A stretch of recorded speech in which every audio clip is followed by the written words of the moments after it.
ஆண்டவராகிய இயேசு கிறிஸ்துவின் இனதான நாமத்தினாலே உங்களை வாழ்த்துகிறேன். அன்பின் ஸ்தோத்திரங்களை நான் தெரிவித்துக் கொள்கிறேன்.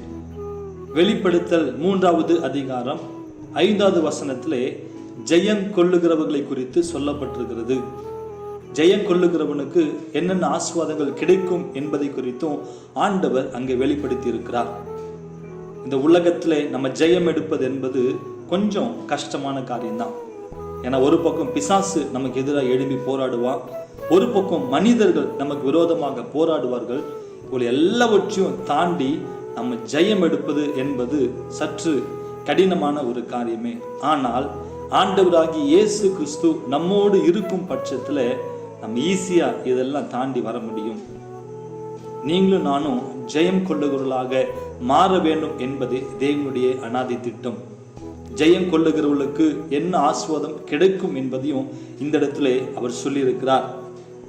ஜெயம் கொள்ளுகிறவன் எவனோ அவனுக்கு வெண் வஸ்திரம் தரிப்பிக்கப்படும். முதலாவது ஆசீர்வாதம். இரண்டாவது ஆசீர்வாதம், ஜீவ புஸ்தகத்திலிருந்து அவனுடைய நாமத்தை நான் கிறுக்கி போடாமல்.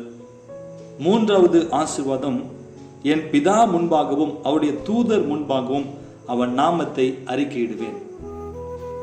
பாத்தீங்களா, எவ்வளவு பெரிய ஆசீர்வாதம்.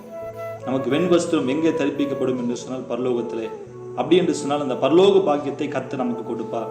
இரண்டாவது, ஜீவ புஸ்தகத்திலிருந்து நம்முடைய பெயரை அவர் கிறுக்கி போட மாட்டார்.